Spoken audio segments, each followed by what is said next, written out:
We're with Bob Carpenter on the right and Ira Deitrick on the left at Sufism Reoriented in Walnut Creek, California. They would like to introduce their wonderful complex. This sanctuary is dedicated to the celebration and worship of Avatar Meher Baba, an Indian spiritual figure who born in 1894, died in 1969. The essence of the shape of the building and the architecture embodying Meher Baba is as follows. When we go inside to the building, you will see the shape of his emblem engraved into the floor of the prayer hall. And if you were to hold the outline of that emblem in your mind and become an eagle and fly over the building, you would find it follows it exactly. So the shape of the building is built to embody Meher Baba's emblem as a way of holding his force. It's also the permanent home of Sufism Reoriented, a spiritual school founded by Meher Baba in 1952. At the time of its founding, he said to Murshida Carol, the first spiritual leader of Sufism, that he wanted it placed on a safe, sane foundation to last 700 years. And since this is the permanent home of Sufism Reoriented, we had to build a building that would last 700 years. So we've gone to the structural engineers and they've given us a building that they assure us will last 700 years, despite the fact that we're in California and have to withstand the big quake. Maybe more than once.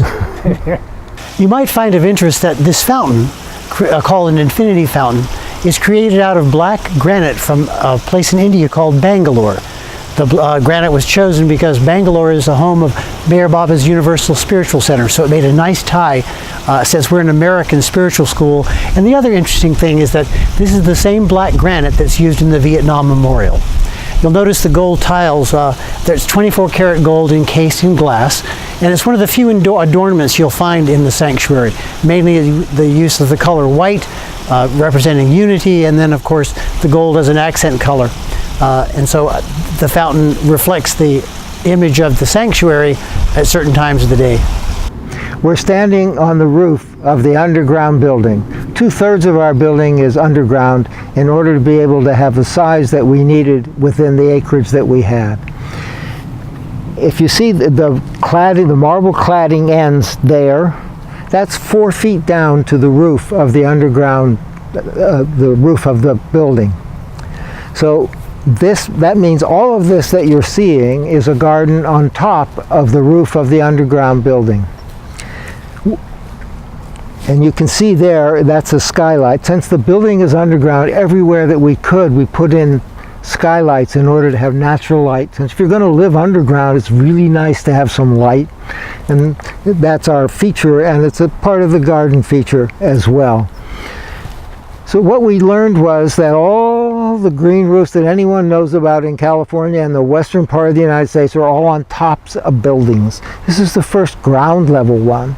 And what was really significant about it was a great surprise to us. What the roofers use, and they're the ones that do most of the green roofs on top of buildings, is styrofoam to build up. I said they're like 4 feet. And you have to build up with lightweight material. So what they use is styrofoam. And then we learned, to our shock, that rats love styrofoam and they nest in it. So if we had put 18 inches of styrofoam throughout this vast garden, we would have had the largest rat farm in history. So that was a setback. And we couldn't, it took a very long time to find anyone who could come up with an answer. Eventually we did. Jörg Bruning, a German in Baltimore, Maryland. When we contacted him, he assured us that we would have a unique garden, there would be none like it in the United States, and it would be very successful. Well, he was right, but we had to work a bit to get there. And the first step that really made the difference was he came up with a material that's manufactured in Switzerland and Germany. It's called Misopor. What it is, it's made from recycled glass. kind of filled with air as best we can tell. It comes in pieces of gravel. I mean, it's shaped like gravel so it doesn't compact. You can hold 10 in your hand, you can't feel it.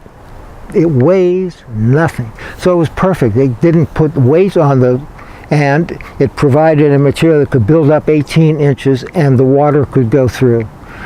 So the way the roof is put together, you have waterproofing on the roof, then you have root board to keep roots from the plants off the waterproofing and putting holes.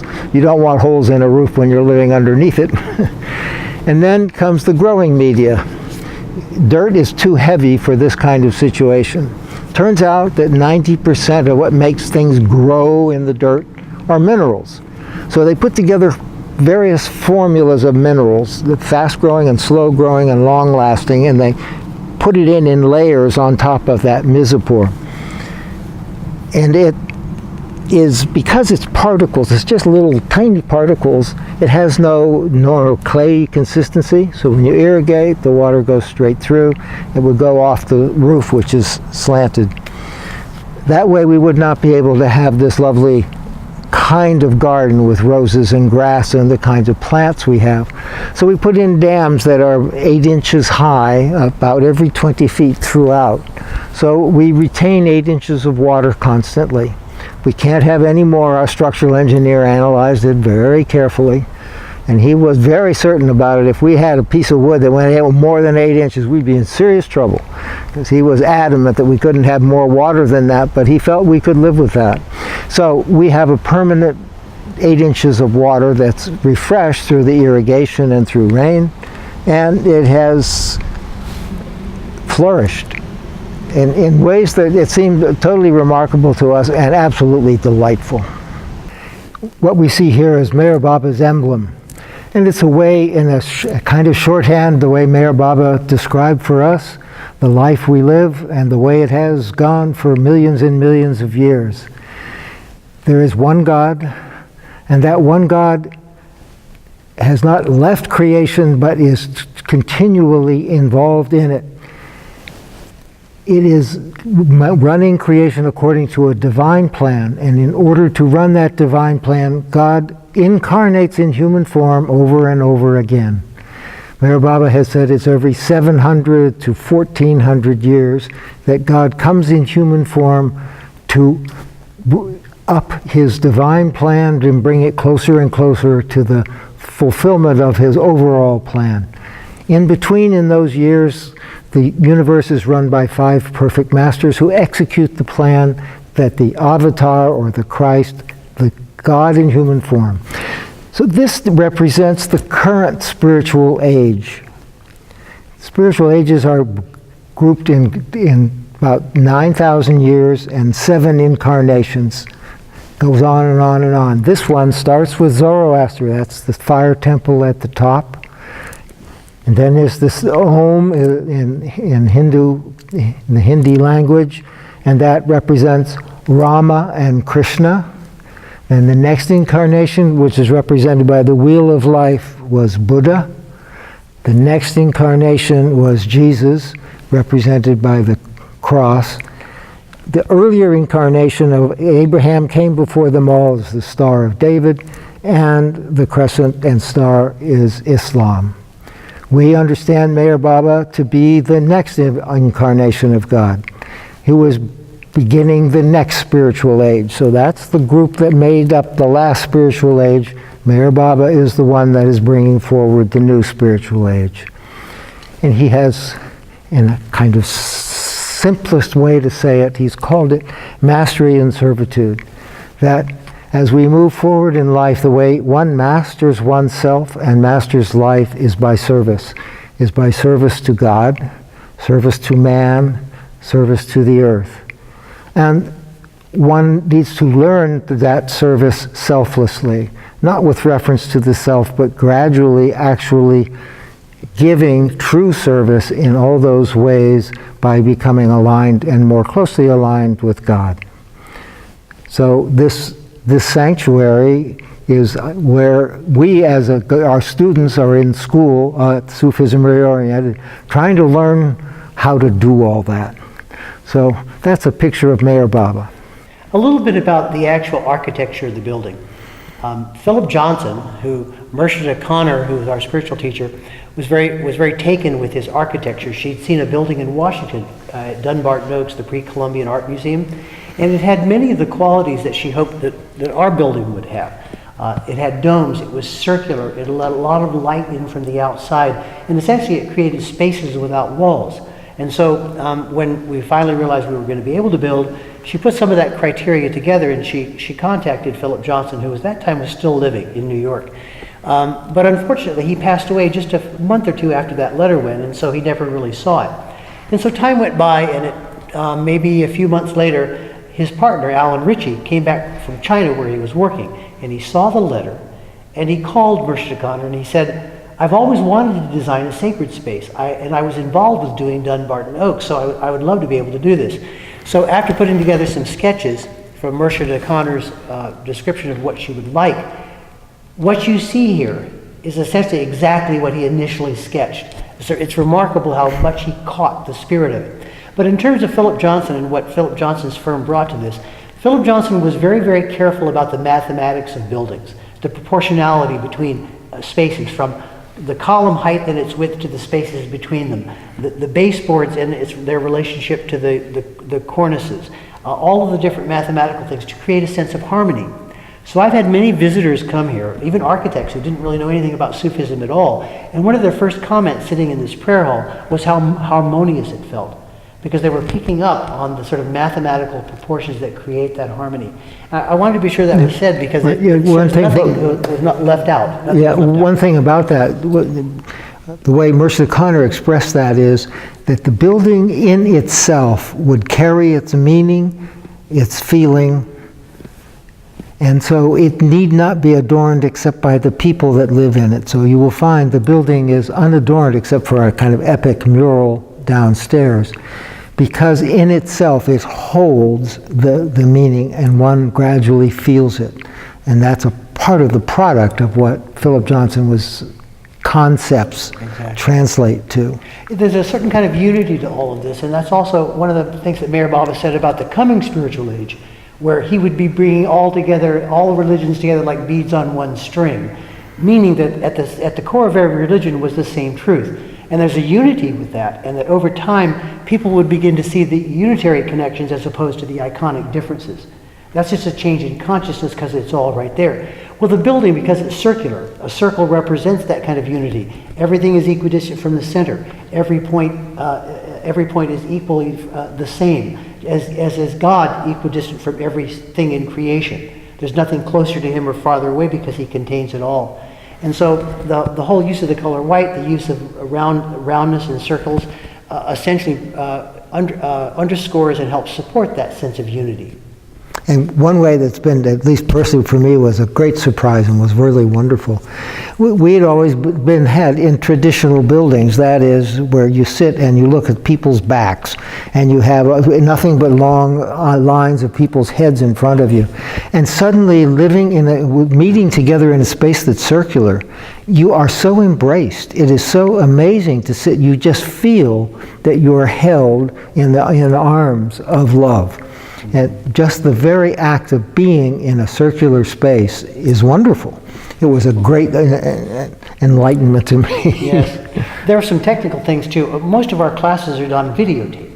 You're a person who understands video. So one of the problems that this space could have created was, how do you show lengthy videos, video documentaries, chorus productions and stuff like that in a space like this? You can't reel in a video screen. So our AV consultants, the same people who did the Disney things in Los Angeles, took us to the planetarium in San Francisco and said, what you need is a Spitz dome. So the inner dome that you saw when you were focusing up there, is a metal dome identical to what you find in a planetarium. It's small, thin pieces of metal with hundreds and hundreds of holes that it's suspended away from the concrete dome. So you can put soundproofing behind it, and then the metal has hundreds of holes, so the sound goes through it, is absorbed by the soundproofing, but you can project on it. So there are 4 projectors embedded in the cornices around the prayer hall, so that there are 4 identical images can be projected at any one time, so no matter where you're sitting, you have a wonderful view And they're very large images. They're They're large. 13 feet tall and 21 feet wide. They're So very they're, big. They cover the first level of base level of the dome.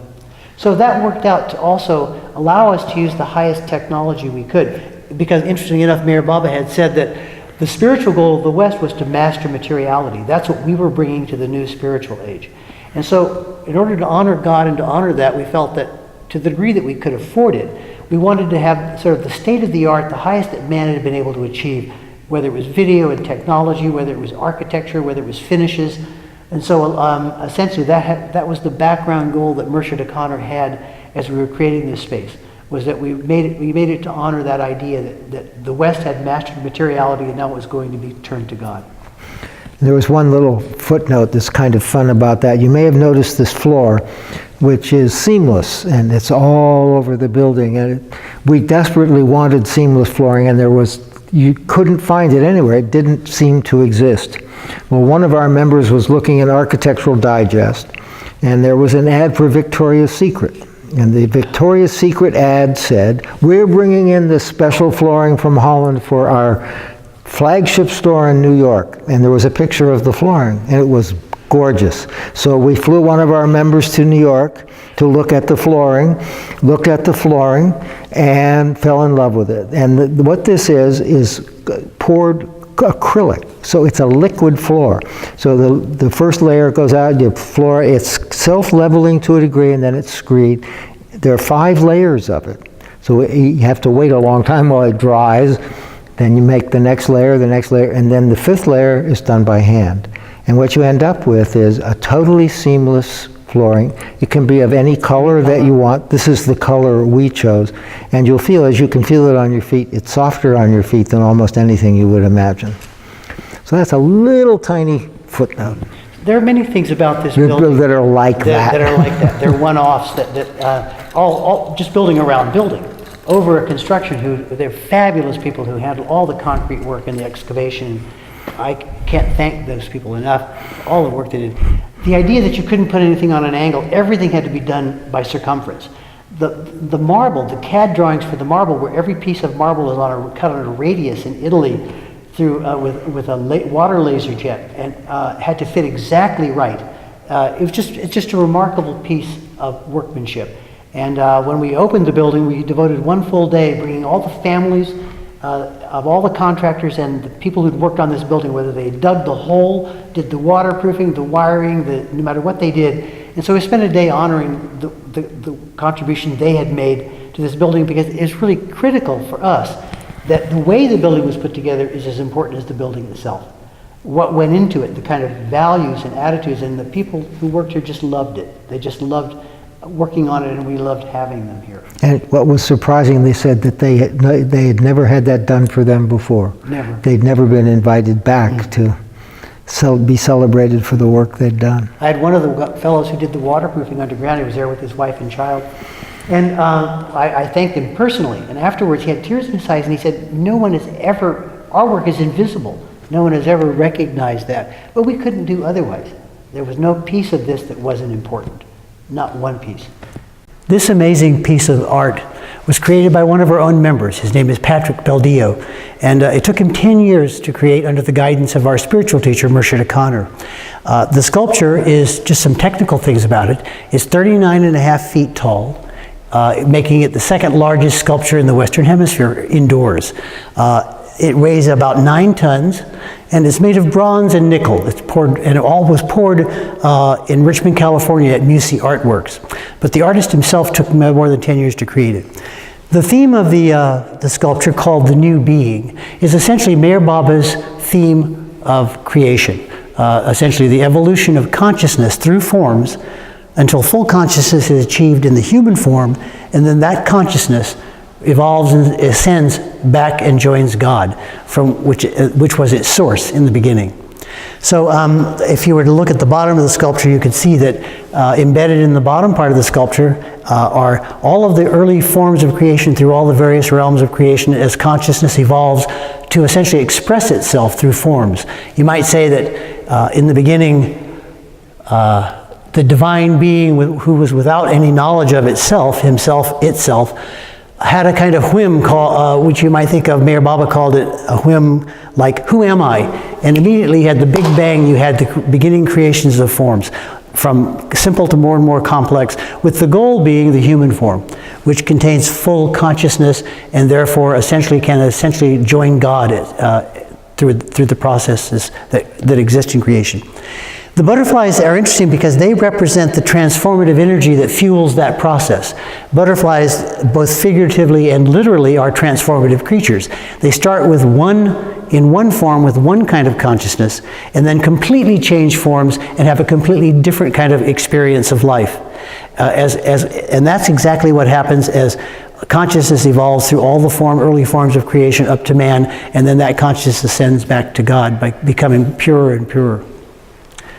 One of the interesting things the sculptor chose, he was telling me the last time we chatted, that as he was beginning to find his voice as a sculptor, one of the things he hit on was the idea of being able to see both inside and outside. And so most of his sculptures have that kind of imagery, that kind of representation in their forms.